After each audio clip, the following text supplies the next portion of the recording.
optimal minimal. At this altitude, I can run flat out for a half mile before my hands start shaking. Can I ask you a personal question? Now would seem an appropriate time. What if I did the opposite? I'm a cybernetic organism, living tissue over metal endoskeleton.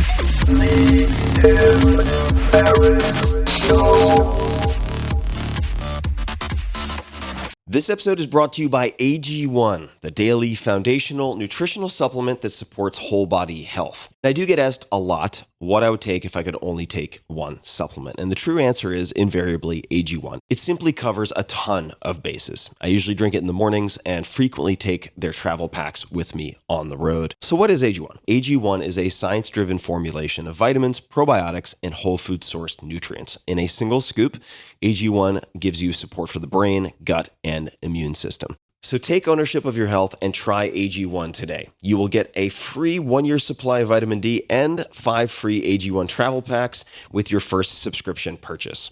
So learn more, check it out. Go to drinkag1.com/Tim. That's drinkag1, the number 1, drinkag1.com/Tim. Last time, drinkag1.com/Tim. Check it out. Hello, ladies and germs. This is Tim Ferriss, and I'd like to ask you, why so serious? We're going to get back to that, but this is another episode of the Tim Ferriss Show where my job is to try to deconstruct world-class performers, to try to identify the things that make them as good as they are at what they do. That is a mouthful of a sentence. Whether that is their morning routines, their favorite books, etc., etc. And this episode is a fun one because we're going to focus on how to use games to get more done with less stress, among many other things. And my guest is none other than Jane McGonigal, PhD, one of my favorite peeps. Jane is a senior researcher at the Institute for the Future and the author of the New York Times bestseller, Reality is Broken. Subtitle, Why Games Make Us Better and How They Can Change the World. Her work has been featured in The Economist, Wired, the New York Times, on and on. She has been called one of the top 10 innovators to watch by Businessweek and one of the 100 most creative people in business by Fast Company. Her TED Talks on games have been viewed more than 10 million times. She knows of what she speaks. And in this conversation, we dig into everything from recovering from head trauma to how you can use Candy Crush Saga to lose weight. And if that's not enough, we talk about how to use Tetris to prevent PTSD, or perhaps Call of Duty to increase empathy, and there are many other options. It's a very, very cool discussion with a lot of science underlying all of it. Her latest book is Super Better, and I would like to ask you guys a favor. I got an advanced copy. I've really been enjoying it and testing it, and I want to ask you to go buy a copy of this book. So Super Better. It's on Amazon. Check it out. But what is the premise? Super Better offers a revolutionary and science-based approach for getting stronger, happier, and more resilient. Like I said, I've been testing it myself, and it works. Not only am I feeling better, and that's typically a sort of a morning issue or a late at night issue, but I'm having more fun in the process. And as adults, I think we often lose track of play. My hope is that this episode will help you to reclaim it. It's not frivolous. It can help you get a lot more done with less stress. So, without further ado, please enjoy my conversation with Jane McGonigal. Jane, welcome to the show. Thank you, Tim. I am so excited to finally reconnect. It has been many years, and I have enthusiastically watched your sort of your growth and propagation of all these ideas that I hope we'll have a chance to explore in this conversation. But I missed quite a lot, and we'll get to, for instance, just the head trauma I didn't know anything about. But before we get to the serious stuff, tell me about your dogs and the names of your dogs. Well, I have 2 Shetland sheepdogs, and their names actually reflect a pretty good evolution of my sort of work and interest in game design. So my oldest dog, Meche, a girl, is named after my favorite video game character from Grim Fandango. And my new puppy, Sangha, who's only 2, is named after my favorite tennis player. And I think people ask me about games I'm playing, and I'm actually playing more tennis than video games these days.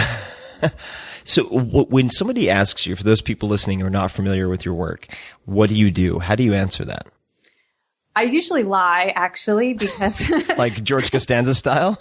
oh yeah, I mean, I've been in like on an airplane. Someone asks me what I do, and I tell them I'm a cab driver, and they're like, "Why are you flying to China in business class?" And I'll say, "Oh, I'm getting an award for being a really innovative cab driver." I mean, yeah, it's hard to because it's hard to explain to people. Well, I research games and I design games, and I try to design games to help people be happier and healthier and save the world. And then you spend the whole 8-hour flight, answering questions about it. So, And, well, instead of an 8-hour flight, we're going to have a long podcast about all of it. So I'm afraid you can't dodge me with the taxi driver, gambit this time around. But am I correct in saying that you were the first person to earn a PhD studying the psychological strengths of gamers? And how they can apply them to real life. So I was the first person to really take seriously the idea that people who, spend an hour a day or more playing particularly video games might have some unique strengths, cognitive strengths, social strengths, imaginative strengths that could be applied to real world problems. And what would some of those problems be? And of course, I have some familiarity with this because I'm a fan of your writing and was also an early reader of your first book. But could you give some examples of what types of real world problems can be either addressed partially or solved potentially by gamers? Sure. Well, I've been working with the Institute for the Future in Palo Alto for, 9 years now. And one of my favorite kinds of games to create is future forecasting games. So to invite ordinary people to try to predict their own futures. And then when you get enough people predicting their own futures, you can learn some really interesting trends. It's sort of like a collective intelligence project where you might not be able to predict what will happen in the rest of the world. But if I tell you a short scenario, peak oil scenario, you can very accurately predict what you would do, how you would get to work, how you would get your kids to school, what you would cook. And we take all that information and aggregate it to understand how the world might react to different future scenarios. That's my kind of game. So now this is very interesting. I mean, I know that, for instance, and you could probably elaborate on this, but whether you're looking at, say, protein folding, right? You could use excess processing power from gaming units to sort of collectively handle a lot of very gnarly computation, right? But in this particular case, are you getting pinged by hedge fund managers and people like that who want to try to develop investment theses around those types of scenarios? Oh, sure. Yeah. I was the first game designer to be invited to give a keynote at Davos, right? So there are definitely powerful people interested in these, although I'm happy to say that, my work at the Institute for the Future, it's a nonprofit organization, and we're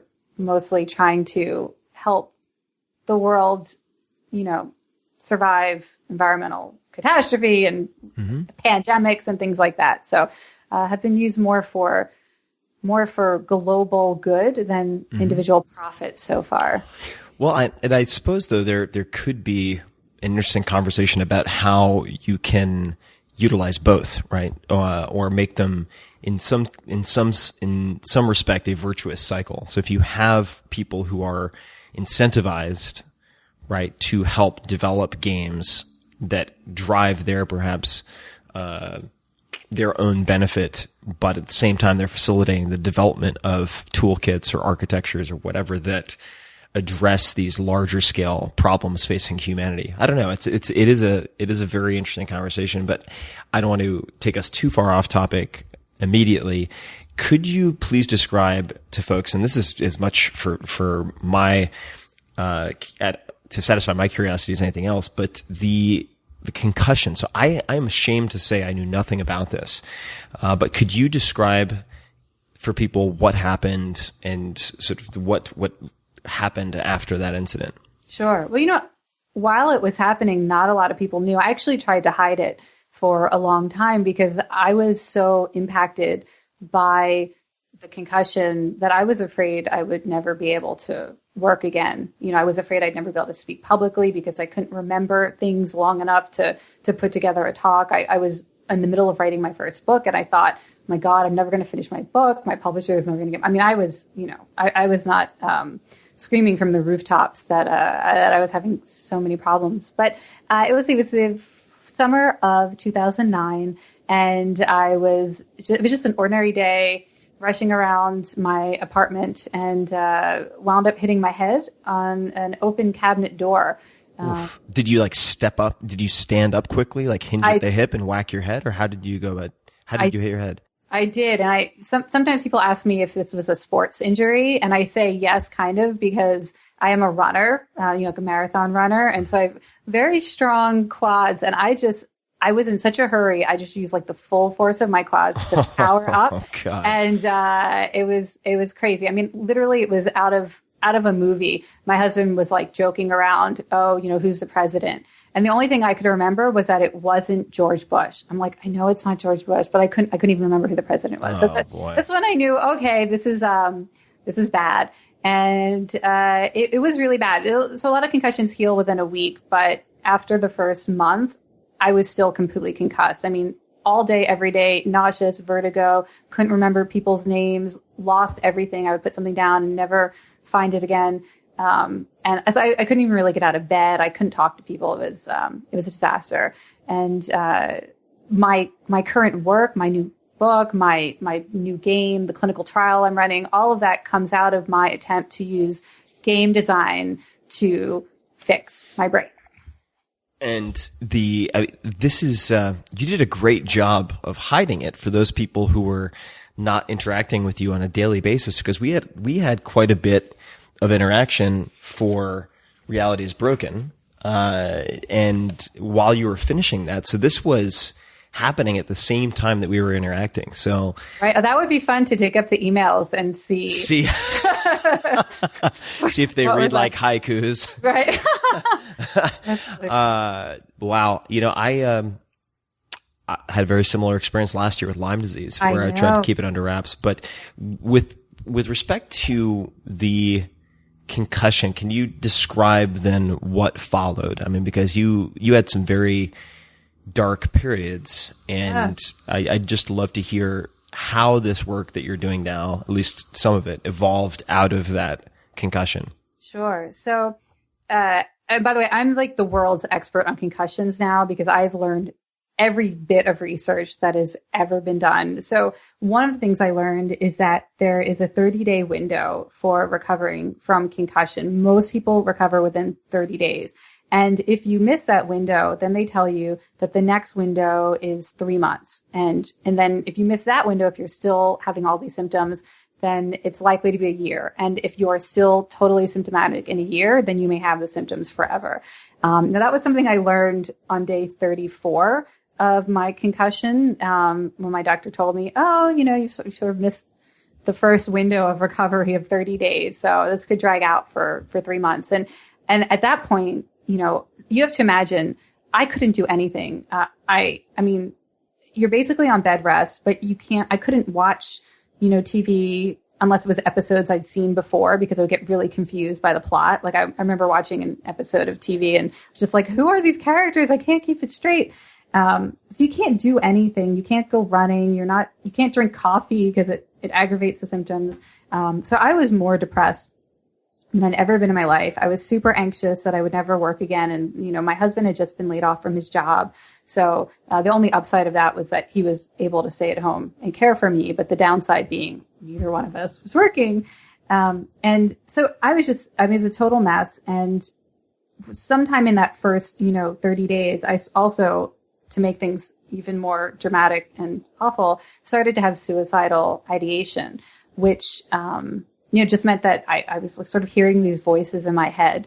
You should kill yourself. You're never going to get better. You're going to be a burden to your family. Every day is going to be this awful for the rest of your life. Just get out now. And I did not know at the time, I found out later, that this is actually really common with traumatic brain injuries, that it happens to 1 in 3 people who, even just from a mild concussion, 1 in 3 people will have suicidal thoughts, which, first of all, we should tell everybody. because when it starts to happen to you, it's such a relief to know that it's not your brain actually wanting to die. Right. That it's just the neurochemistry of the brain. Your dopamine levels are, zero out. Your brain cannot imagine any positive outcomes in the future. You have no access to dopamine. And so literally it is impossible to imagine anything good ever happening again while the brain's trying to heal. So this is where I went. And I was basically, worried that I was going to kill myself. And then my doctor was like, oh yeah, and you've missed the window of recovery here. So, good luck for another 3 months. And if, and maybe you'll be like this forever. So that was where things went. That was rock bottom. And how did you dig yourself out of that? I mean, what were the conversations or interactions that allowed you to get out of that hole? Because there are people who don't get out of it, right? And like you said, it's important to have these conversations so that people can view it as a collective symptom and not a personal, singular, individualized flaw. Exactly. But how did you start turning the corner? What was it? Well, there were two key things going on that summer that really helped me. So the first was I had been writing my book, the first book, Reality's Broken, which was all about how games make us happy. And there's happiness engines. And I thought, well, shit, this I should really, really, really test these series out, take this really seriously, because if anything could jumpstart my brain into being happy, even though dopamine was zeroed out and my brain was telling me I wanted to die, well, games should be able to do it. The other thing that was going on that summer was I was rewatching the entire Buffy the Vampire Slayer series. Because you just earned so much dork cred with my audience. But because I knew all the episodes so well, so it wasn't taxing to my brain. So I was watching Buffy, and I just decided, I'm going to try to turn this recovery process into more of a game, because I know games make us more optimistic and motivated, and it's, it's easier to ask people for help when we're playing a game. And so I decided to just invent this game called Jane the Concussion Slayer. And I was going to be like Buffy the Vampire Slayer, who did not choose to be the Slayer, right? Fate just thrust it upon her, and she had to just step up to the heroic occasion. And I was going to step up to my own heroic occasion and treat all of these symptoms like demons and vampires, and just be a badass. That was the start of a game that I played for the rest of the year, and that now 500,000 people have played, and that we just ran a big clinical trial on. So it's been almost 6 years that kind of crazy idea has been developing into something much bigger now. And I feel like Rip Van Winkle, I'm so embarrassed that we haven't talked about this before I got an early copy of the new book, which, by the way, I should just say, that's super better, that I get sent a lot of books, and my assistant sees all of these books. And this is the first time that she's said to me, when you're finished with that book, I'd like you to give it to me. Awesome.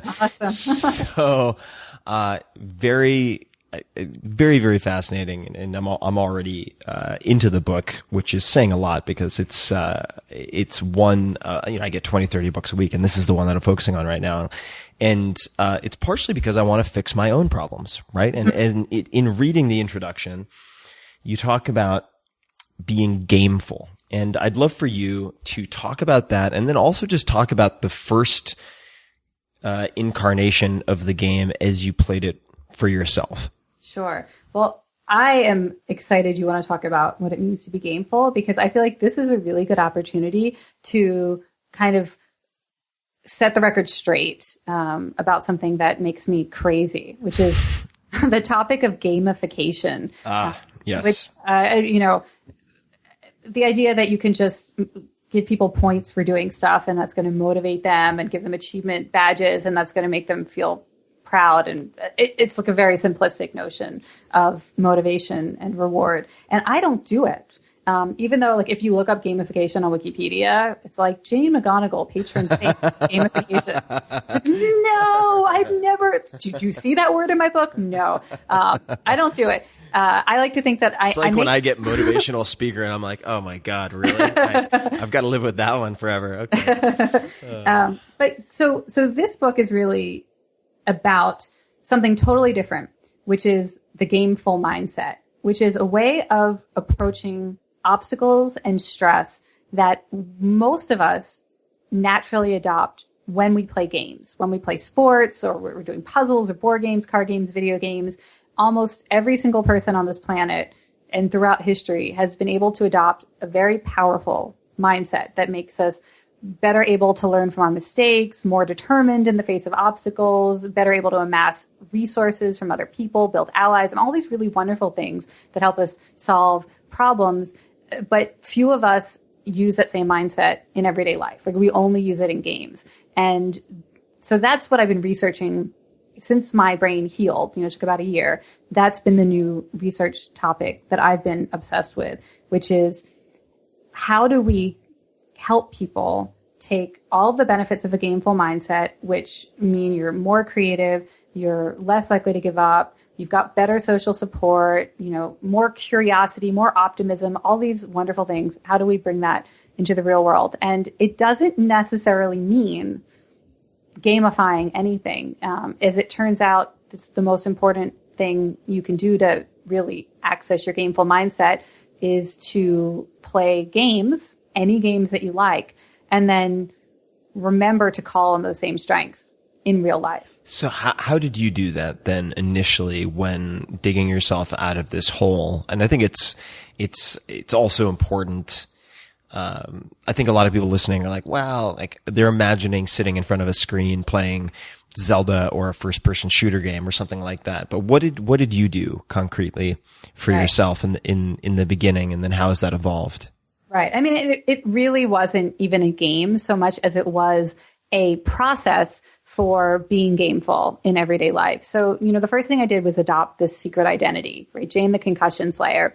And the idea behind that is it was just like an avatar for real life. When we have avatars in video games, we're really focused on, what are they good at? What are their strengths? How can I level up those strengths? What are their special secret weapons? How do they use them? And we're very focused on strengths and the skill sets. And so I wanted to start focusing on, what are my strengths and skill sets, even though I feel completely hopeless and helpless and like I can't do a single thing right, to adopt that kind of avatar for everyday life. And it was not a digital avatar on a screen. It was literally me just telling people, I'm Jane the Concussion Slayer. And as it turns out, now that I've done all this research, literally just talking about yourself in the third person with a focus on your strengths is this incredible kind of brain hack that, it changes so much in terms of anxiety and depression. So that was the first thing that I did. So this is sort of avatar. So when you would go like get a cup of tea at Starbucks and they're like, what's your name, miss? You'd be like, no, but is this something that, who would you use that name with?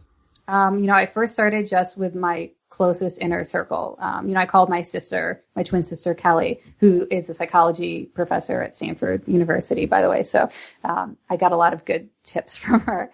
And, I'm like, oh, I'm playing this game to heal my brain. I want you to play it with me. I'm going to be Jane the Concussion Slayer, and I want you to be my watcher. So I actually adopted the mythology from the Buffy series to give everybody in my life like a particular ally role to play. So, if you remember Buffy, her watcher, Giles, he would oversee her training. So my sister's job was to give me one thing to do every day, like a little quest or mission. And then she would call me the next day to see how I did. And that was actually amazing because I had not really done anything successfully until she started giving me missions. Stupid things like, okay, can you see out the window from the bed that you're not able to get out of? Yes. Okay, I want you to look out the window and find one interesting thing, like try to see one interesting thing and tell me about it tomorrow, when we talk, like spot something kind of crazy outside your window. And then I was able to have a sense of purpose for the day. Like I'm lying in bed with nothing to do, but I have a goal now. I have a mission. And it turns out, I learned from all my research later, that having a clear goal and being able to anticipate succeeding in that goal that's one of the fastest ways to get the dopamine back cycling through your brain, which is key to reversing depression. So even just being given a little tiny quest, just like, it's like a role playing game, like World of Warcraft. Here's somebody who comes up to you and says, "I have a quest for you. Do you accept it?" And you agree to do it. That's also like a brain hack where you're just spiking those dopamine levels and learning to anticipate success again. Well, that's, I've been thinking a lot about resource allocation. That's the most boring way I could possibly put it. But I've been thinking about how people allocate different currencies, right? Time, income, and so on. And looking at the difference, for instance, between buying possessions or experiences, and the data very strongly support the psychological superiority of buying experiences, generally speaking, because the value of a purchase decreases very quickly. I mean, it's like driving a new car off the lot and suddenly it's depreciated 30%. But when you plan, and I experienced this last year for myself, when you plan, and let's say a trip 6 months from now, you have those 6 months of anticipation. Yes. And I recently took my family on our first real family outing in many, many, many years. And we went to Iceland, but it was something that we planned for Christmas and New Year's, and we had a good 5 or 6 months to look forward to it. And it just made all of the bumps along the way seem minor and very easily overcome. So putting that, and it just gave us some North Star to look towards when the going got rough, right? So what other aspects, or what other features did you build into your life? So you had your sister. Right. So secret identity, you have, allies that you recruit, and then you have these quests that your allies give you. We also collected and activated power-ups. So, in this system, power-ups are anything that give you a quick burst of a positive emotion, any feeling at all. It could be pleasure, it could be, laughter, it could be delight, whatever. And so I started collecting, like cuddling with my dog for 10 minutes, what would be a power-up, or listening to a powerful song that made me feel powerful, or eating walnuts because that was supposed to be good for brain healing. And so just trying to identify things you could do in just a minute or two to create a positive experience, which, having a traumatic brain injury is kind of an extreme example of needing power-ups, because otherwise literally you just lie there in a state of, abject, just boredom or frustration. But making sure that you have these tiny moments of positive emotions, because as I've learned now in all of my research, happiness and success and a good health can coexist with all kinds of negative emotions. And you don't actually have to get rid of your negative emotions to be really successful and thriving. You just have to balance them out with positive emotions. So the most happy and successful people actually have more negative emotions than people who are depressed or anxious or struggling. They just manage to balance them out with even more positive emotions. So these power-ups are just a way to kind of game the math. So every time you feel something really bad, you try to do a couple quick things that will make you feel happy. Right. To offset it, to tilt the balance in your favor. Yeah. And how is that, what does the current game look like when you have people, for instance, seeing measurable improvements within 2 weeks and even bigger improvements between 4 to 6 weeks, and you have hundreds of thousands of people who have played? What is the current state of that game, or the format?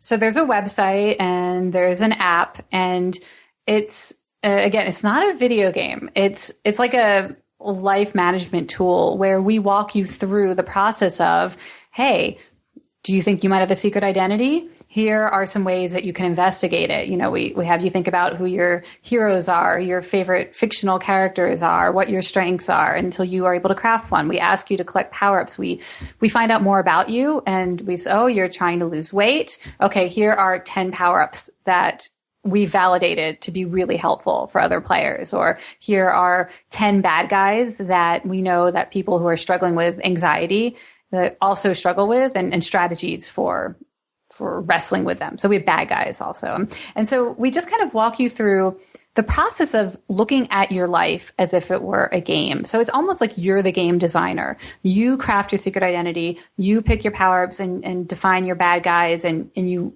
eventually create your own quests and get the help of your own allies who you invite. And we just sort of teach you the process of thinking and living like a game designer by offering you, here's some sample power-ups and bad guys and quests to get started.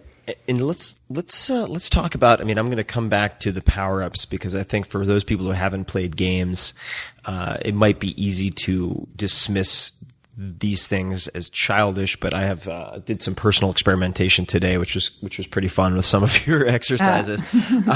But let's talk about some games that people might be familiar with. For instance, Candy Crush Saga, right? Yes. And so I've read you, or I've noticed that Candy Crush Saga has been talked about as being used to lose weight in some cases, and I wanted to just hear you elaborate on that. So this is amazing. There are so many games now that people are playing every day and have no idea that they're powerful, life-changing tools. So Candy Crush Saga has something like 500 million people have played this game. And like 0.0000001% of them know that there have been these clinical studies showing that a game like Candy Crush Saga can reduce cravings for things like food or cigarettes by 25%. Which sounds like not a lot, but it's actually been shown to be enough of a reduction of the craving that you can make a better choice. So this sort of gives your willpower a fighting chance. And the way it works is the game is so visually intensive, right? So a game like Candy Crush Saga or Bejeweled or Tetris are the kind of games where when you walk away, you see these sort of visual flashbacks, you see the blocks falling, or you see the pieces swapping. They occupy the visual processing center of your brain so that you cannot imagine the thing that you're craving. And it turns out that cravings are very visual. Anyone who's ever had a craving knows you imagine what you want. And the more that you see it in your mind's eye, the more irresistible the craving is. So it turns out that you can just get your brain to stop picturing it and obsess it with some other visual process. You can block cravings, not just while you're playing, but afterwards, because these games have been shown to create these kind of visual flashbacks. Your brain thinks it still needs to keep working on this problem because you were so focused on it. So your brain is going to keep working on this visual process. And even hours after you've walked away from the game, this can last, 3-4 hours. You've played just for 10 minutes, but your brain is no longer obsessing over the thing that you were craving. And so it's like, that's fascinating. There are like so many studies like this. This is one of the reasons why I wanted to write the book. And you, Tim, you actually inspired me because when I read The 4-Hour Body and you're like, people, there's all this amazing science and you should be experimenting with it in your own life. And, that's kind of where game research is now too. It's, people still have a little bit of skepticism and rightly so, because, we haven't tested the Candy Crush Saga diet over 10 years with, 10,000 people, but it's so easy to test in your own life and with no downside. Most of these games are completely free to play. And so I'm just like, wow, people should be experimenting with this in their own lives because studies, there are, I think this book cites 1,000 peer-reviewed scientific studies. So there is a lot of research. We just need to help people get their hands on it. So, well, thank you for the 4-Hour Body. Kind words. I appreciate that. I mean, I sometimes push it so far that, I hope it serves as a cautionary tale to others, but I'm like, let me be the guy who's sort of getting himself perfused in any number of ways so that you don't have to be that person. But the Candy Crush Saga diet, let's talk about that. Or let's say you smoke when you go out and drink, and if the effects last like 3 to 4 hours, does that mean that a potential prescription would be to play Candy Crush Saga for, say, 15 minutes before you head out for Friday night? I mean, is that the way that it might be used as an intervention? Yeah, absolutely. And that is a recurring finding in a lot of these studies, is that a very short dose of play can provide this kind of these preventative benefits for hours, or even in one of the studies I write about in the book, 2 hours of gameplay change the player's behavior for 3 months afterwards. Yes, I don't know if you've gotten to the chapter yet about the cancer patients who were better able to take all their chemotherapy medicine because they played a video game. Have you? I have not gotten to that point. Which video game is this? The game is called Remission. Sounds cancer related. Yeah.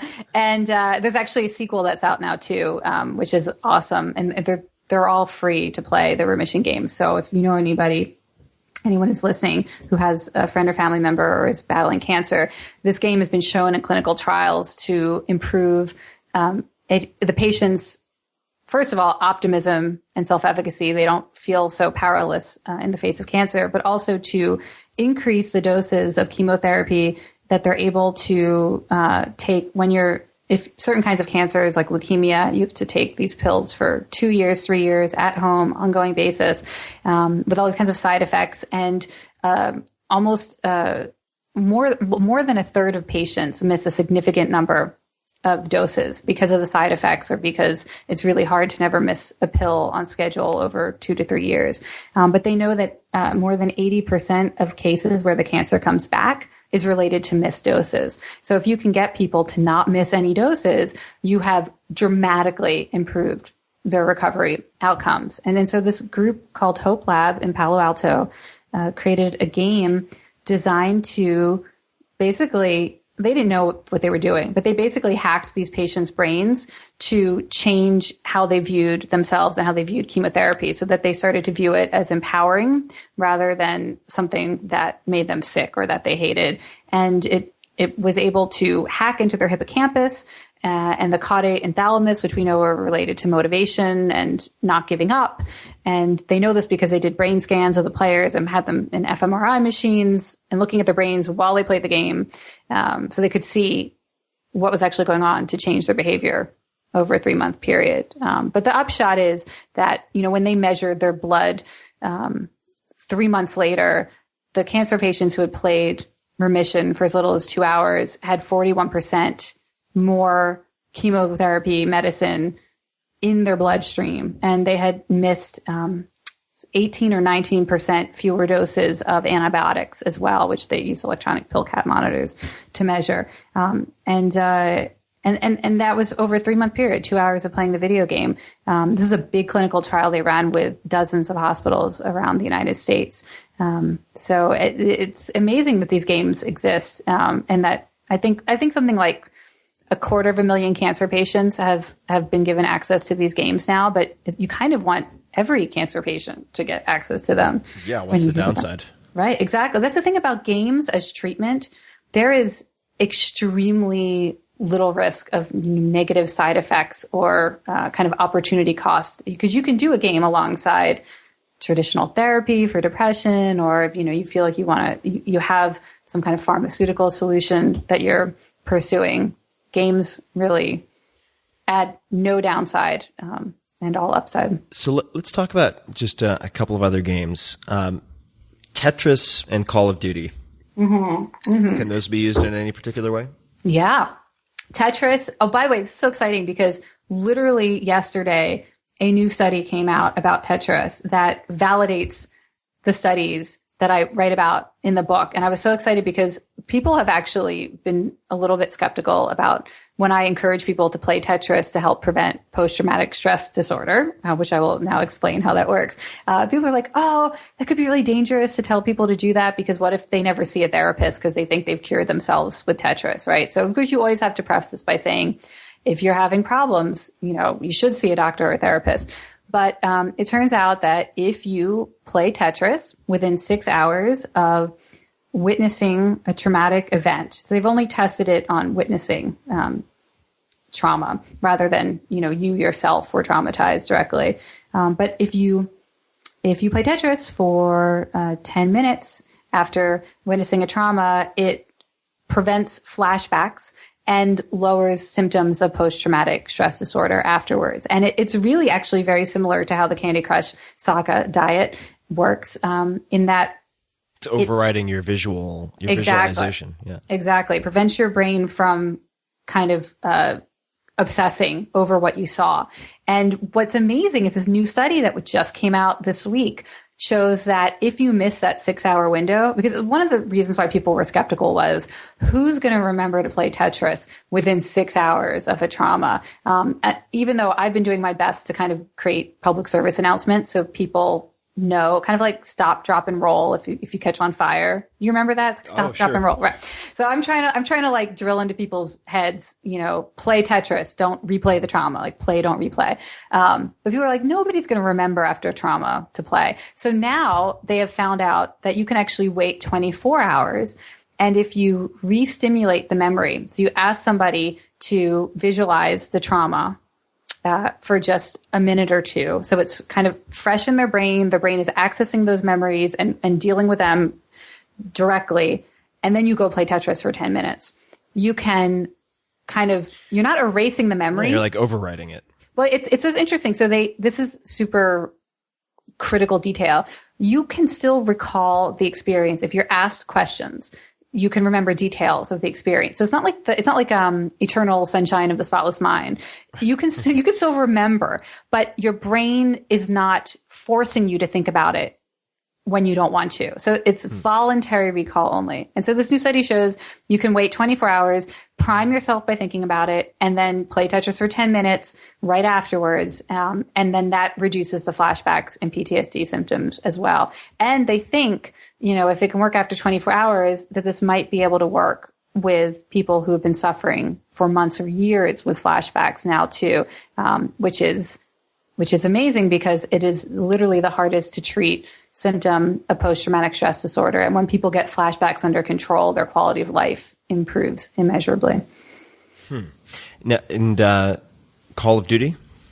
Call of Duty, well, there are like a million things that Call of Duty does really well. You've already covered some of that on a previous podcast. I know you're talking about sort of cognitive enhancement benefits. So with Adam Ghazali from Yes. UCSF. Yep. Who's amazing. And Yeah. I love his He's work. a great guy.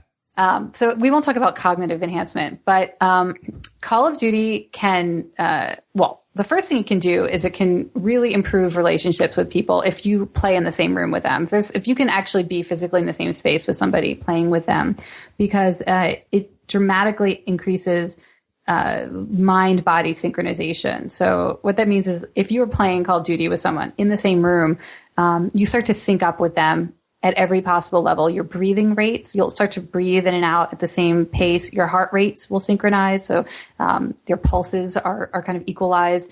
Your facial expressions will start to mirror each other. Your body language will mirror each other. And your brains will start to show blood flow in the same region and the same tempo as each other. They call that mirror neuron effect.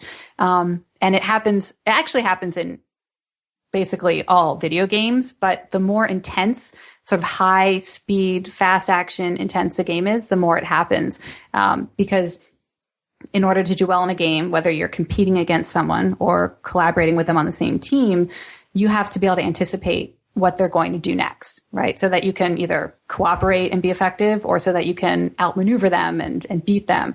And that forces your brain to try to mirror what their brain is doing. And as soon as your brain starts to mirror each other, everything else starts to mirror each other. And it turns out this is like the building block for compassion and love. So basically you love people more when you play Call of Duty with them, but only if you're in the same room. Physical space. Yes. So something which is we spend, most gamers are, playing with people remotely and at a distance. But if you can get in the same room, that has this really magnificent benefit. So I'm gonna take a digression into what might be an urban myth, or it's not really an urban myth. Old wives' tale, not totally appropriate. But you have an identical twin. Is that right? Mm-hmm. Yes.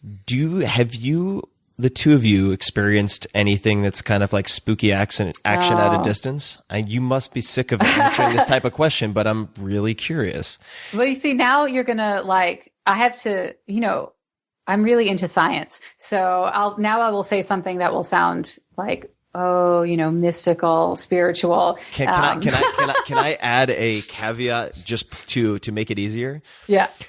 I believe a bunch of stuff that seems quackier than the quackiest of quack. I mean, but it's from empirical firsthand experience, and just because we can't explain it doesn't mean we won't be able to explain it. Right? Yeah, no, I think there's actually probably some, in physics, they talk about these, like, you can have the twin effect, like protons will be separated, but then still be able to communicate at a distance, like, a billion light years away from each other in the galaxy.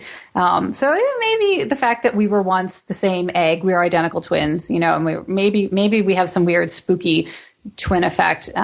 So yeah, I call it twinfection because it only works if something really horrible is happening to my sister. So it almost feels like I'm having a heart attack. I feel like I'm going to throw up. I can't breathe. I feel like I'm being attacked.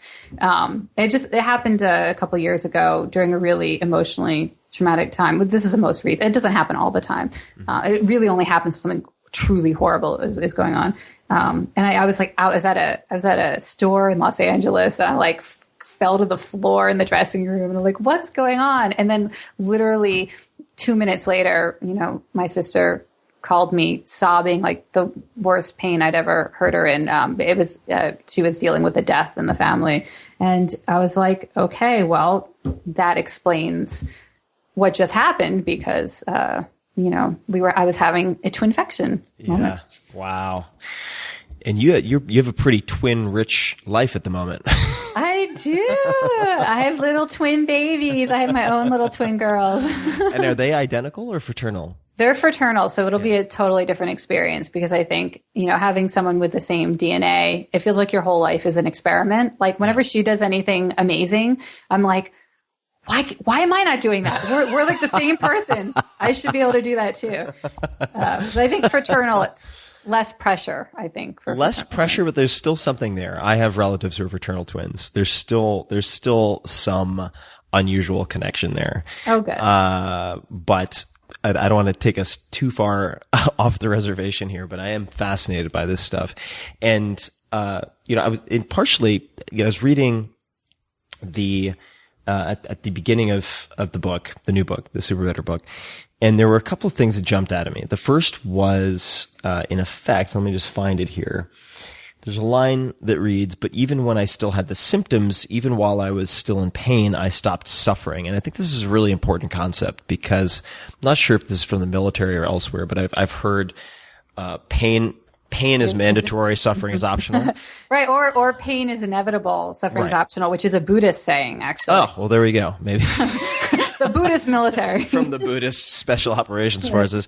So I think this is really important because, like you said, it's not necessarily about eradicating all negative experiences, which is not possible, but about increasing, if you have two bank accounts, one of negative experiences and one of positive, you just want to make sure that the balance in the positive is higher than in the negative.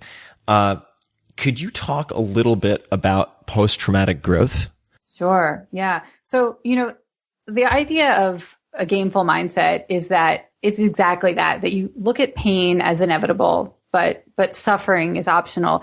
Because if you think about when you play games, you're always trying to suffer when you play games. Like games are voluntary suffering. You think about golf, if in real life your goal were to get a small ball in a small hole, you would just walk up to the hole and you would put the ball in it and you would be happy with the outcome. But you volunteer to suffer by standing really far away from the hole, which is a stupid way to achieve the goal. And then you use the stick to try to aim the ball, which is also pretty inconvenient.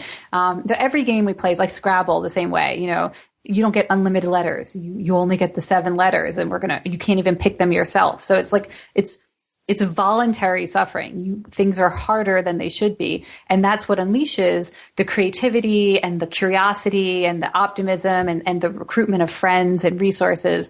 The gameful mindset is really about how do you look for voluntary obstacles in real life? How do you look at things that you are currently experiencing as suffering as instead a way to get stronger or happier? And then that's where the idea of post-traumatic growth comes in, which is this not all that new field of research now. There's probably a decade's worth of research now showing that many people who undergo a traumatic experience, in addition to suffering, and by the way, post-traumatic growth is not the opposite of post-traumatic stress disorder. That's a misconception that many people sort of stumble onto. Most people with post-traumatic growth first experience post-traumatic stress disorder. So just because you have one doesn't mean you can't ultimately wind up with growth. And it's a process where by wrestling with these really difficult things, you get to know yourself better. So at the end of post-traumatic growth, you feel like you understand your strengths better. You feel like your friends and family understand you better. You feel like you know your priorities in life better, and you have more courage to make decisions so that you're putting your time and energy on the things that matter most to you. It's kind of similar in that way to a near-death experience. Like a lot of people have near-death experience. Suddenly they relish every day. They're not afraid to speak their minds. They really do put more time on their personal dreams or spending time with friends and family. So post-traumatic growth is the same way, but you only get it by really wrestling with this incredible, almost existential crisis in your own life, which for me was the traumatic brain injury and not knowing whether I would ever work or really be myself again. But it can take the form of setting a goal like running a marathon or fill in the blank, right? Well, yeah, no, this is, there have been now a couple books about post-traumatic growth, but I am happy to say that I have the first book on post-ecstatic growth, which is a concept that was originally discovered by this amazing researcher, Anne Marie Ripke at the University of Pennsylvania. Not a lot of people are familiar with her research, and I'm hoping this book will shine a spotlight on it. She found that many people seem to be exhibiting characteristics of post-traumatic growth by doing things that they had chosen for themselves and that were not, traumatic experiences per se, although there might be trauma involved. So training for a marathon, becoming a parent for the first time, starting your own business, going on a kind of spiritual journey, like a physical mecca somewhere, things that are really challenging that you will probably fail at sometimes, make mistakes, struggle, and that really force you to cultivate that same understanding of your own strengths, reaching out to friends and family, taking stock of your priorities. It turns out you can have all the benefits of post-traumatic growth without the trauma, which is you can amazing. Engineer it.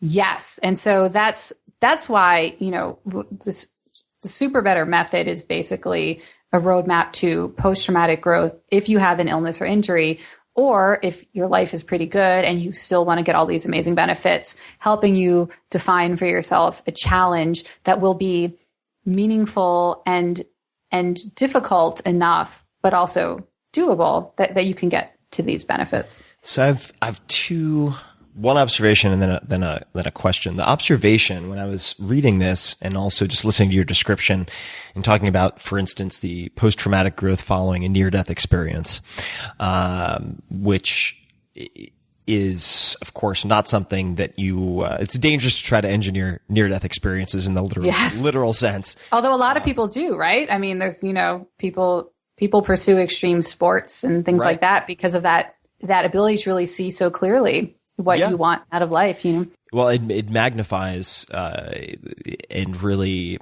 exaggerates a lot of the emotions and provides clarity in those moments in some cases. And I couldn't help but think about the wife of a friend who used to work in hospice care, and she would palliative care. She would sit with people in the weeks and then moments before they passed on, before they died.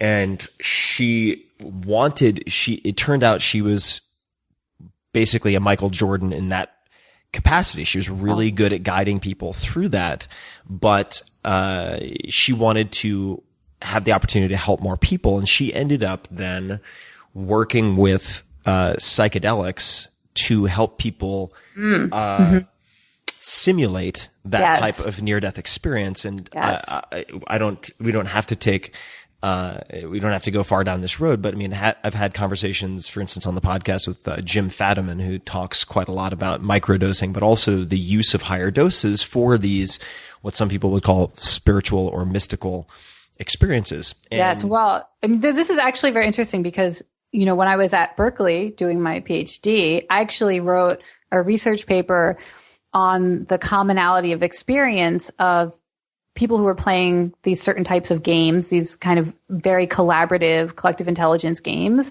and these spiritual drug taking, like the psychonauts, they call themselves, right?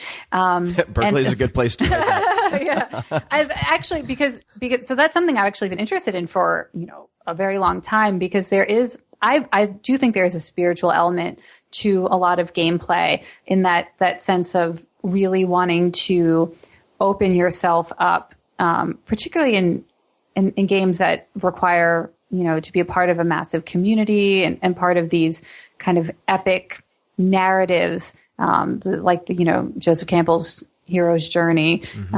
There is definitely a spiritual element to that, and a lot of spiritual benefits that come out of gameplay, which is, maybe that for my third book, I keep saying I want to write a book called Super Mario Was a Buddhist.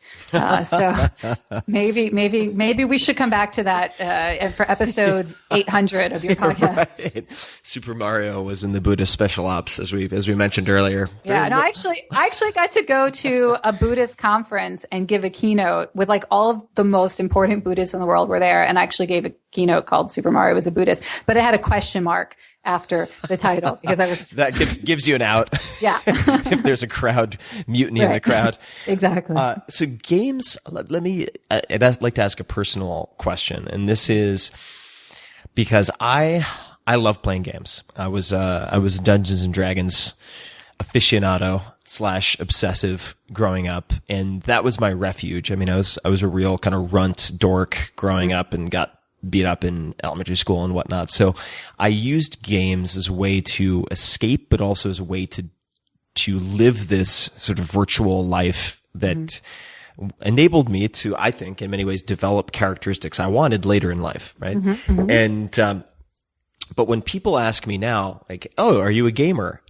I don't know how to answer that, because when I look at how slick the games are that have been developed, and how much money has gone into developing games that are as addictive as possible, I choose not to play those games out of fear. And the fear is the same fear I would have if I tried heroin. People, if someone asks me like, have you tried heroin? I'm like, no, I haven't. I'm sure I'd love it. And that's the problem. Like, I don't want to become a heroin addict. And I worry about becoming one of these people who, say, sinks 40 to 60 hours a week into World of Warcraft, because I know I have that capacity, right? Yeah. I know it's there. So what are ways that people can reintroduce gameful mindset or gameplay? Yeah. Let's just say it's somebody who's working 80 hours a week, and they recognize, they're like, I want the joy and all of the promises of a gameful mindset and or a gameplay, but I don't want to go off the deep end and end up becoming completely consumed. Yeah. I can really relate to this, by the way. People ask me what my favorite games of all time are, and I always have World of Warcraft in the top, 3 or 4, I think of best games of all time. But I only played it for a very short time because I saw what my future was going to be like if I didn't get out quickly. And my husband and I, our plan is, when we're retired and old, and maybe, unless they've invented life extension technology so that like at 150, we're running around like a 20-year-old, assuming old age is similar to how it is today, I'm going to be totally addicted to these games when I'm like 90, because it'll have all these cognitive enhancing benefits and I'll be socially connected to other people. So I'm waiting to get addicted until it really is better than, trying to live my old life. But there's lots of things you can do. And I should just say also, as a sort of public service announcement benefit, one of the things that I write about in the book, there is an entire chapter on what makes a difference between somebody who benefits from playing games and brings a gameful mindset to real life, and somebody who develops some kind of addictive or pathological or compulsive gaming behavior. And there are two things that predict whether you will benefit and be gameful in real life, or whether you will kind of get addicted and the rest of your life starts to suffer. So the two things that are predictive, one is really simple. It's 21 hours a week. That is the tipping point. I've looked at all kinds of studies, from, people in the military to, young, like elementary school students. 21 hours a week when you go over that, we start to see suffering in other aspects of life, such as physical health, mood, your ability to do well at school or at work or other aspects of your life. So 3 hours a day. 3 hours a day. I mean, but you could, pile up on the weekend. I mean, it doesn't have to be. Yeah.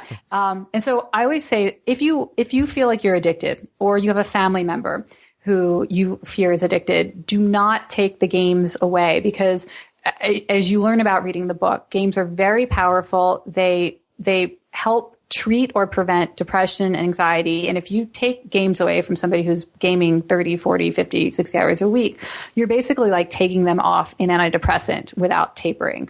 And we've seen a lot of people who, there's many cases of people committing suicide, young people when their parents have taken away the games. And it's not just that they're upset or angry. It's that literally their brain has had this powerful antidepressant ripped away from them. So just go down to 20 hours a week. That is one piece of practical advice for people who are really dealing with addiction or compulsion. Do not give it up. Just get it down to 20 hours a week. And that's actually very manageable for most people, even people who feel like they love to play. They don't want to give up games. You can get it down to 3 hours a day. So that is a practical tip. But the other thing that predicts negative outcomes, or you're just not getting the benefits of games in real life, is looking at games as escapists. So I was really interested to hear you say that, you thought about games as escaping, but you also maybe thought about them as a way to build these kind of character strengths. So it turns out the number one predictor of who will suffer from gameplay is people who think that games are an escape from real life or a way to avoid thinking about or dealing with real problems. People who manage to bring the gameful mindset and all the benefits to games to their real lives are the people who identify benefits to gameplay and can talk about them and can identify them and can say, I'm not just playing Candy Crush or Call of Duty because I just can't deal. Like I just need to just shut everything off. They're the people who say, this is quality time, for me and my brother. And when we play this game together, this is a real benefit to my life. Or, I'm playing this game because I'm having really anxious thoughts and I want to shut them off. And I know if I play this game for 10 minutes, I can shut down. I'm not going to have a panic attack. So if you have a real purpose for how you play, that's when you start to build up the self-efficacy to use the gameful strengths in real life. Now that is not, so you're asking like a very practical question, like what should I do or what should I play? Literally 10 to 20 minutes a day. If you do 10 minutes every day or 20 minutes 3 times a week, that's what's been tested in clinical trials and randomized control studies to have powerful impacts, first and foremost on depression and anxiety, improving your mood. For social interactions, 10 minutes a day improves the number of people you have in your life who will help you with a real life problem. So I think of it as just, it's like, I make time to do, 10 push-ups during every commercial of all the tennis that I watch on TV.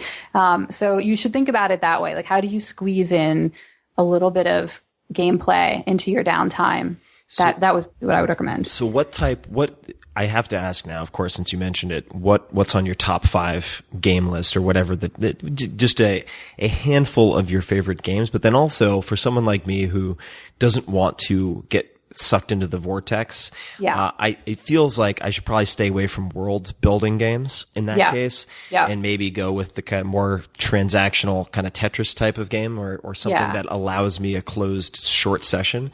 But what are some of your favorite games? What are kind of, on your hits list? And then what might be games that I could use for those 10 to 20 minutes a day? Yeah. And what should my intention be going into them, right? Yeah. Yeah. Okay. So, we won't do like an all-time favorite games. We'll just talk about, because otherwise, like, I'd be like, Dance Dance Revolution, totally on my top 10 all time, but nobody plays it anymore. Okay. So, Tetris is definitely, everybody should have that on their phone because it treats so many different conditions from anxiety to, post-traumatic stress disorder to, building up your willpower. So, Tetris, everybody should have Tetris. Games that other people are playing is really, really good. And so this changes depending on the time. So a lot of people are playing Clash of Clans right now, or Candy Crush Saga or Words with Friends.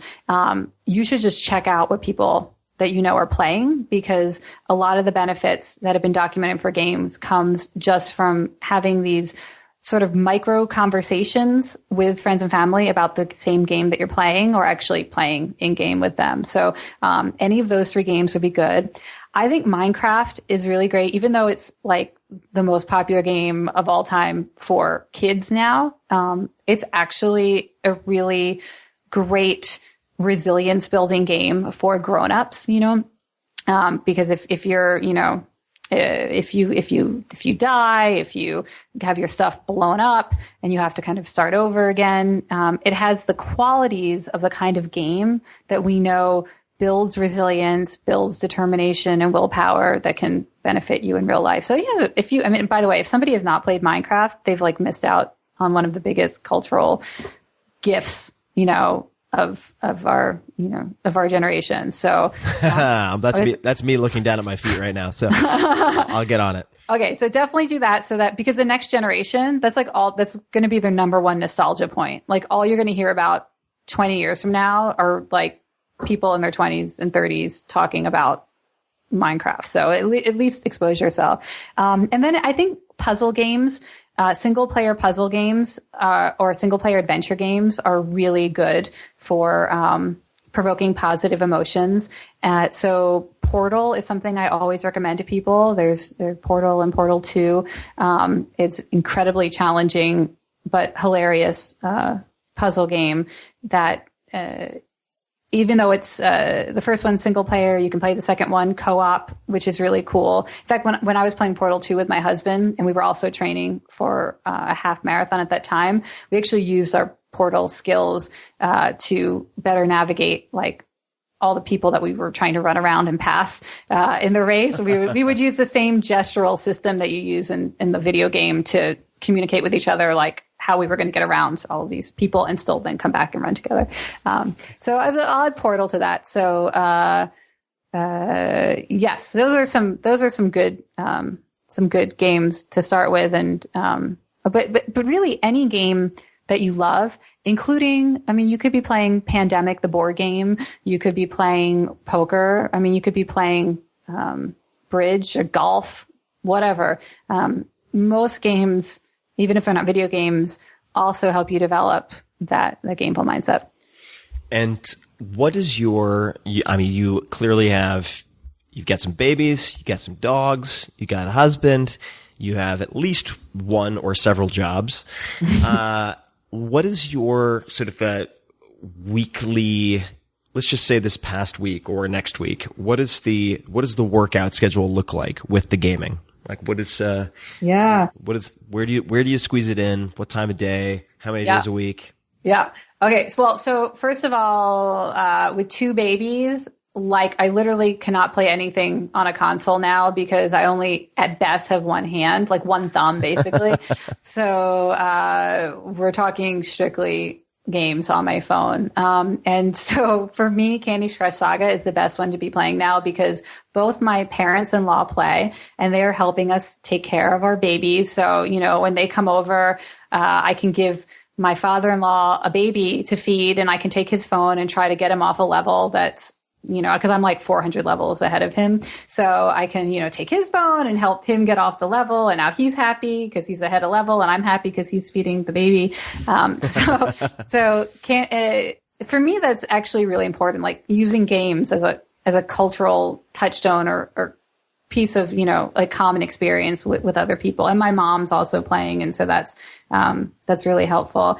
And, then I also, I play tennis with my husband once a week, which is really good for me because if I lose 6-0, 6-1, that is an amazing match for me. Like I won one game. He's 6'3", he's a dude, he's like, I get clobbered. So is he just like 100-mile-an-houring? Or I don't know my numbers. That might be slow. I don't know. But I mean, No, that's a good serve. yeah, no, I mean, is he just going to like bean you? Is he going for the kill, or is? I mean, I finally just convinced him like 3 or 4 weeks ago to serve such that I could return.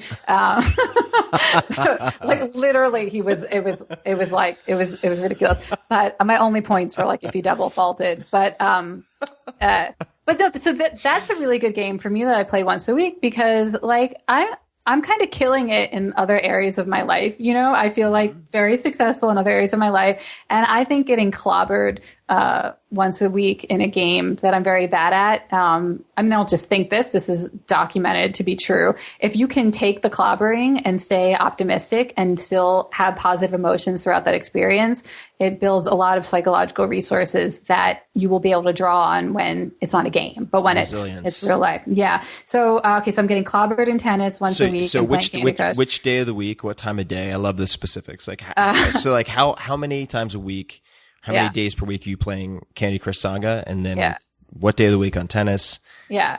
Candy Crush is every day. And, what I would say, I probably look at it, twice a day. Maybe in the morning, I make sure to spin the wheel to get my free power up. I might not play it, but I'm like, I don't want to forget to get, because every day in Candy Crush, you can get one free power up. Otherwise, they charge you 99 cents for it. So I make sure even like when I'm traveling and giving talks in other countries and have no time for anything, I always log in once a day and spin so I can have like the stash of power ups for when I'm on a really hard level. So I do that in the morning, and then later in the evening, I will do it. I find it's actually good for me before I go to sleep because I have one of those minds that will anxiously race about all the things that I have to do tomorrow. Right. So we know, actually there's a set of quests and power-ups and bad guys for insomnia in Super Better. And, so I know one of the tricks for that, one of the ways you battle the bad guy of the sort of ruminating on things you have to do tomorrow is to totally occupy your brain with something else for 10 minutes. So I find that to be a good kind of nightcap for me. That's a great idea. Maybe that's how I'll get my Tetris, because I've used fiction for that, but sometimes I just don't have the concentration, perhaps for fiction. Yeah. And then the tennis is on Sunday afternoons, and that's when we get our his parents babysit for us, and we go and play. Yeah. So get it on the calendar, people listening. You can't just improvise your way through the entire week. It's very helpful to get on the calendar. Yeah. Let me ask a handful of last questions. I know that I want to be respectful of your time and make sure that your kids aren't climbing out the windowsills or something. But when you think of the word successful, who's the first person who comes to mind and why? Oh my goodness. I've heard you ask that question to someone else too, and they were totally stumped too.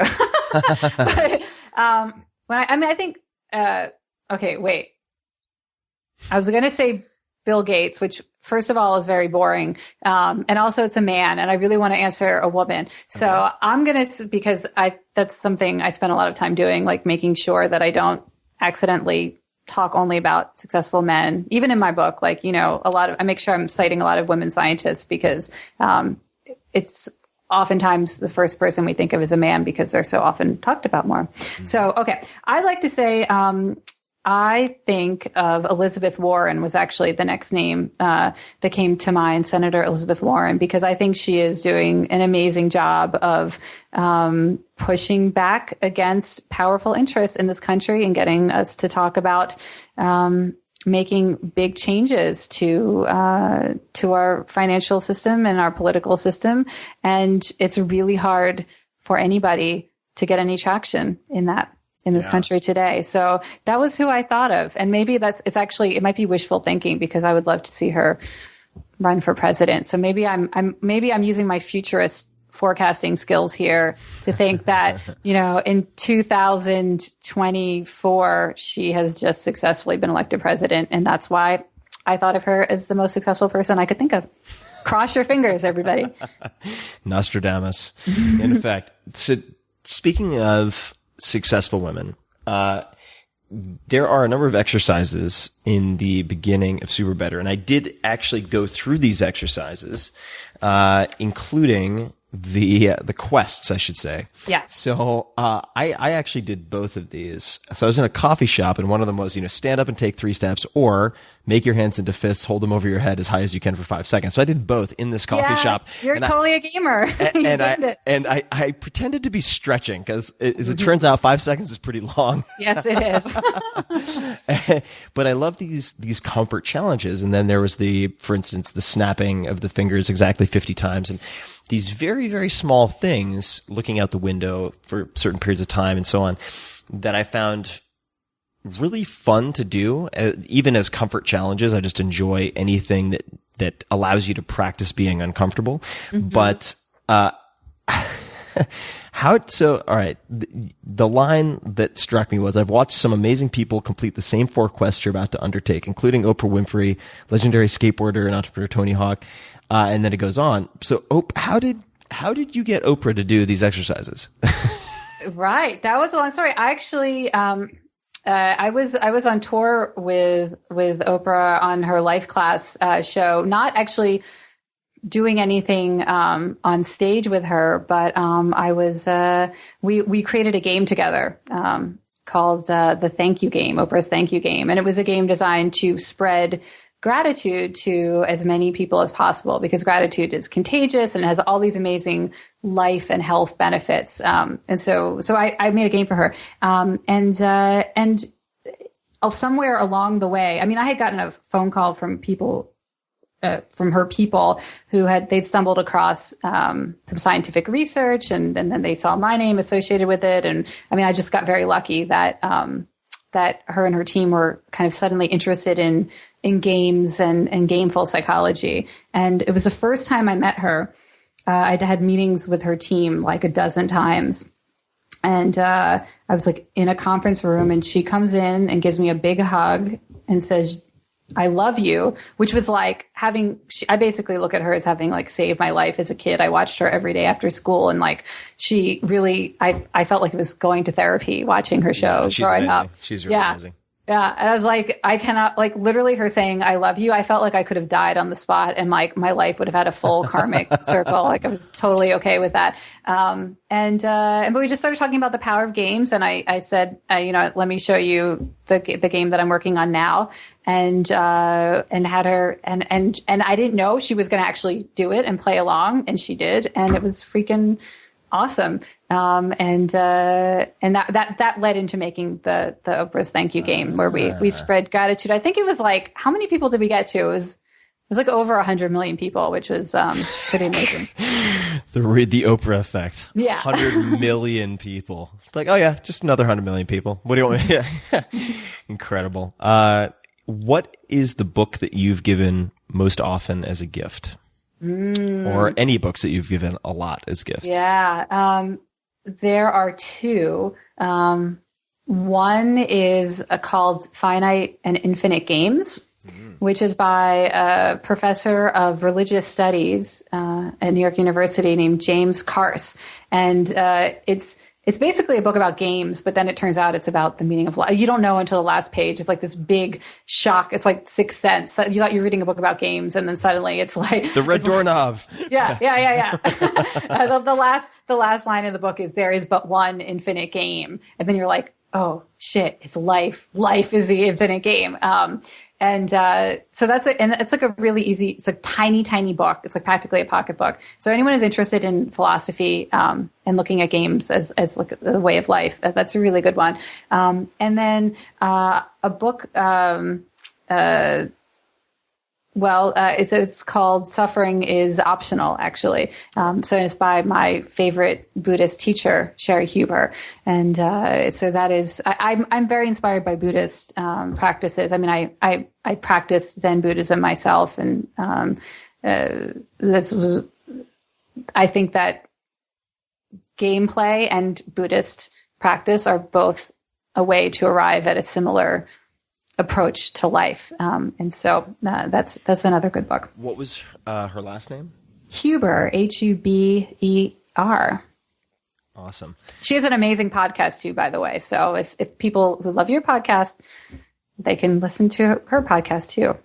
Just interviewed, I'm not sure if you know the name, Tara Brock, but she's an amazing teacher and focuses on mindfulness and Buddhist teachings and so on. Just fantastic. And I think that this has been a really interesting week for me because it's tying together a bunch of seemingly disparate activities. So you have the, say, Buddhist philosophy and teaching. Then you have Stoic philosophy, of course, which I've read a ton of, and just a huge fan of whether it's Seneca or Marcus Aurelius or others. And then you have the gameplay, and they serve very similar. They can help you achieve very similar outcomes. It's very fascinating. Do you have a favorite documentary? Any favorite documentaries? Well, I have to plug a documentary called Gamers, which was made in 2003, I think, and it was the first full-length feature documentary about competitive video game players. At the time, it was the Cyber Athlete Professional League, the CPL. Now, of course, you've got like League of Legends finals. Like more people bought a ticket and attended League of Legends finals than the Stanley Cup finals this year. But this is from 2003 and it's available in its entirety on YouTube. So you can just like watch it for free. And that was a fascinating, documentary that I think, as the years pass and competitive video gaming becomes even more a part of our mainstream athletic lives, that early look at it is pretty damn cool. Have you seen King of Kong? Of course. Okay. All right. Yes, in the movie theater the day it came out. Oh my God. King of Kong. You want to talk about like old school mullet vengeance retro video game competition. So amazing. So yeah, I will definitely check out Gamers. And for people who haven't seen King of Kong, it seems like a Spinal Tap sort of parody, like a mockumentary. It is such a hilarious, it's such a well done documentary. People take games seriously, which is that's one of the great paradoxes of play, right? Is that it's only play if it's not serious, except then we take it incredibly seriously, which is good because that unlocks all of our gameful strengths. What just a few more questions. What purchase of less than $100 has most positively impacted your life in the last, say, 6 to 12 months? Oh my gosh. I would say, this is this is not going to be surprising at all, but I would say a Bjorn carrier for the babies. We live on a hill and every day we take the babies out for an hour-long walk, half an hour, trudging up this really steep hill and coming back down. And being able to leave the house and get some fresh air, and also a great workout because the babies are getting fatter every day. So it's like just when you're getting really fit walking up the hill, the baby weighs another pound and you're, chugging up the hill. So I would say my Bjorn carrier. And now, is that like a strap that attaches said fat babies to you, or is that? Yeah, it's like a harness that it goes around your back, and then the baby like kind of hugs your chest. Ah, cool. B-Y, B-J? B-J-O-R-N. Yeah, Bjorn. Yeah, it's the babies, this is progressive resistance for moms. It's kind of like the story of, I think it's Milo of Crotona, who every day had to pick up a baby bull calf and lift it over a fence. And then, of course, the story goes, as it became a larger and larger bull, he became the strongest man in the world. So yes, and this is such a great way to tie back to video games, because one of the reasons why video games tend to be even better for your gameful mindset than other games is that they always get harder, right? There's always, right. It's adaptive. It's progressive resistance, adaptive, right? So it's like not like chess where it's very hard to find somebody who's just slightly better than you every single time you play. Video games are designed to be that kind of progressive resistance. So you're always playing at the edge of your ability, therefore always getting better. Oh, that's such an important point. I'm really glad you brought that up. What morning rituals what morning rituals are important to you? I'm a terrible person, so I will confess. But there's a neuroscience hack in here. So when I wake up, I basically put on tennis like today's, whatever the latest like last 24-hour tennis matches are on TV. Like I'm constantly recording on the Tennis Channel or ESPN, the live tennis.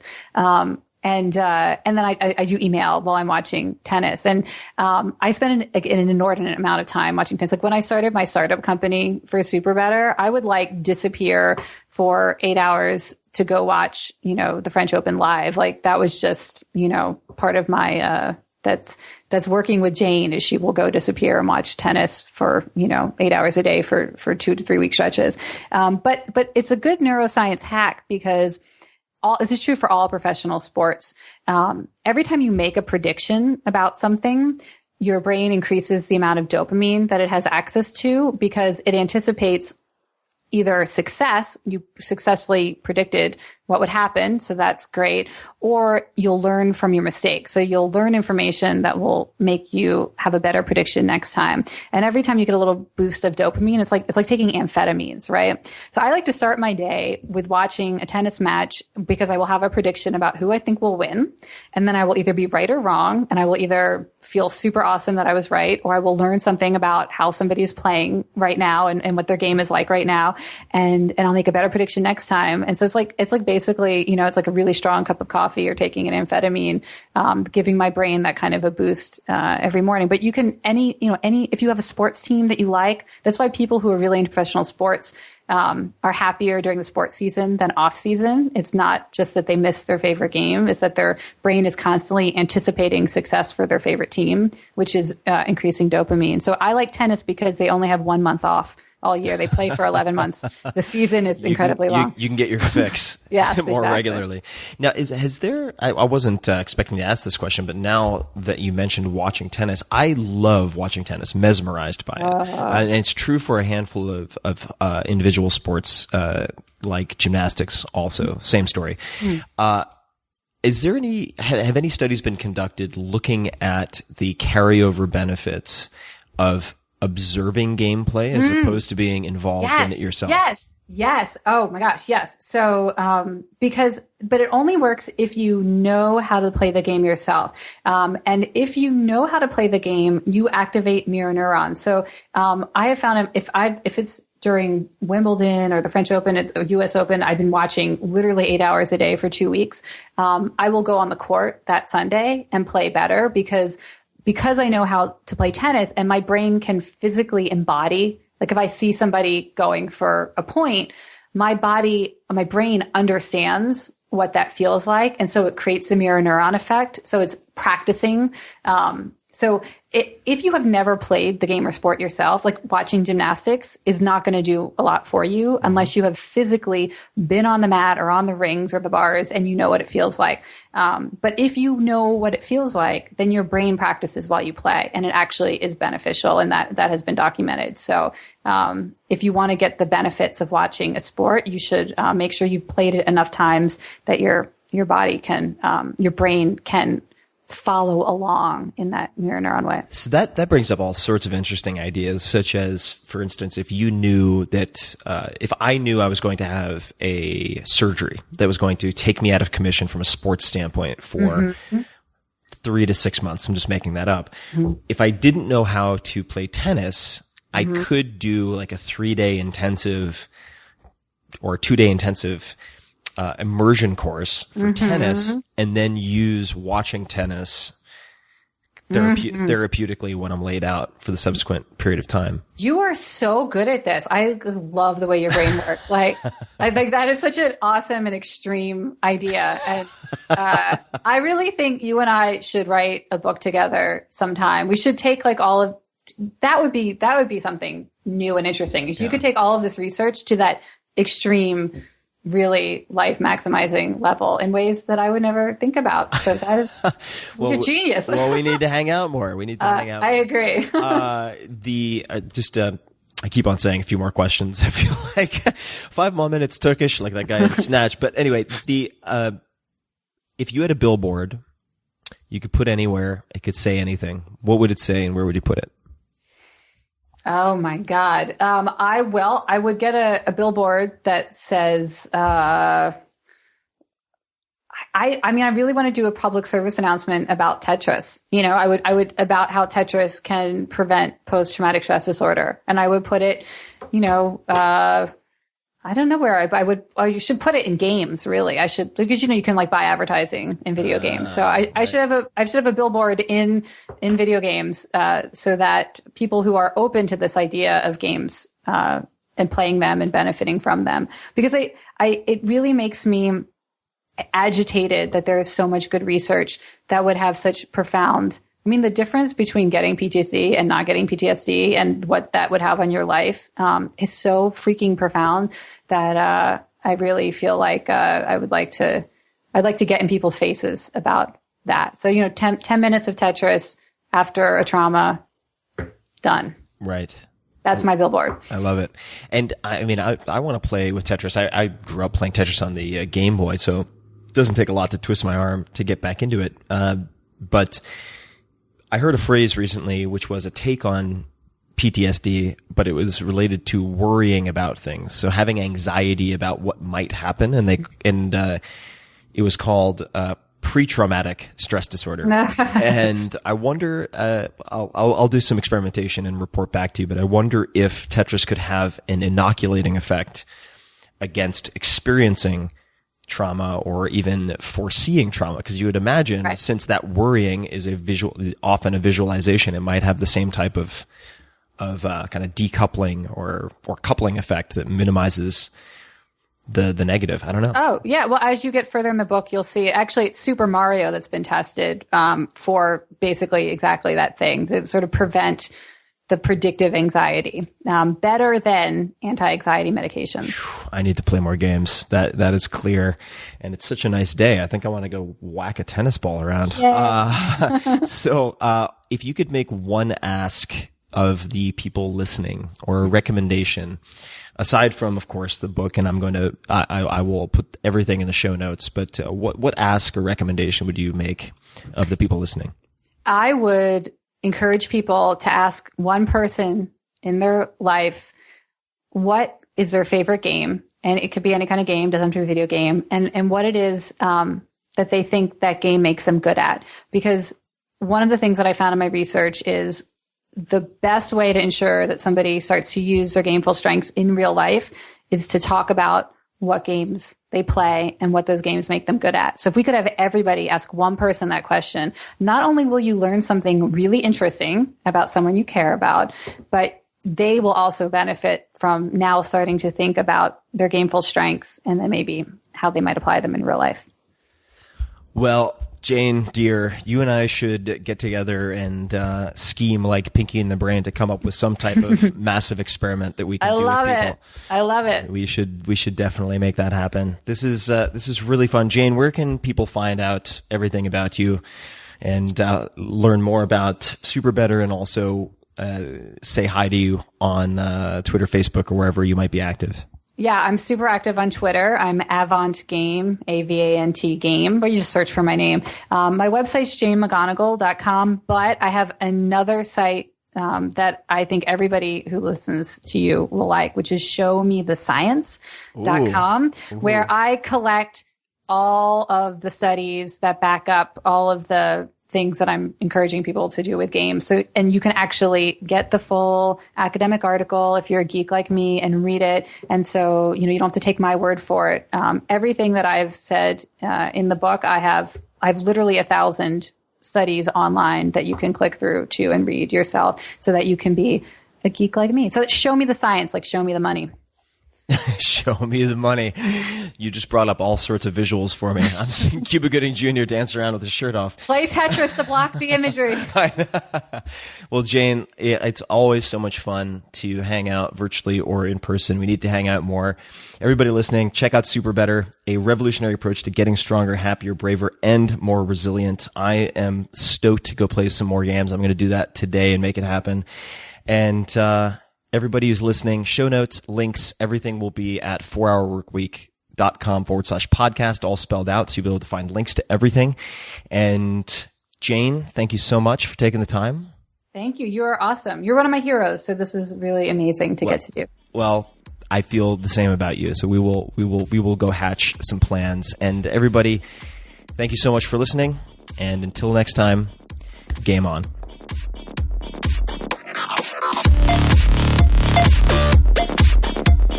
This episode is brought to you by 99 Designs, your one-stop shop for all things graphic design related. I've used 99 Designs for everything from banner ads to book covers, including sketches and mock-ups that led to The 4-Hour Body, which later became #1 New York Times, #1 Wall Street Journal. And the brainstorming, a lot of it took place with designers from around the world. And here's how it works. Whether you need a t-shirt, a business card, a website, an app thumbnail, whatever it might be, you submit that project, and designers from around the world will send you sketches and mock-ups and designs. You choose your favorite, and you have an original that you love, or you get your money back. It's that straightforward. And many of you who are listening have already used it and created some amazing things that I'll be sharing in the future. But in the meantime, if you want to see some of my competitions, some of the book covers, as well as get a free $99 upgrade, go to 99designs.com/Tim. That's 99designs.com/Tim. This episode is brought to you by Athletic Greens. I get asked all the time, if you could only use one supplement, what would it be? And my answer is inevitably Athletic Greens. It is your all-in-one nutritional insurance. I recommended it in the 4-Hour Body, did not get paid for that, and I travel with it to avoid getting sick. I take it in the mornings to ensure optimal performance. It just covers all my bases if I can't get what I need through whole food meals throughout the rest of the day. And you can get 50% off. Yes, 50% off if you go to athleticgreens.com/Tim. That's athleticgreens.com/Tim. Check it out. It's tasty, but more important, it will help you not screw up when you're doing your nutritional planning. So for me, it just covers the bases, takes a load off my mind, puts a lot in my body. And check it out, athleticgreens.com/Tim. And until next time, thank you for listening.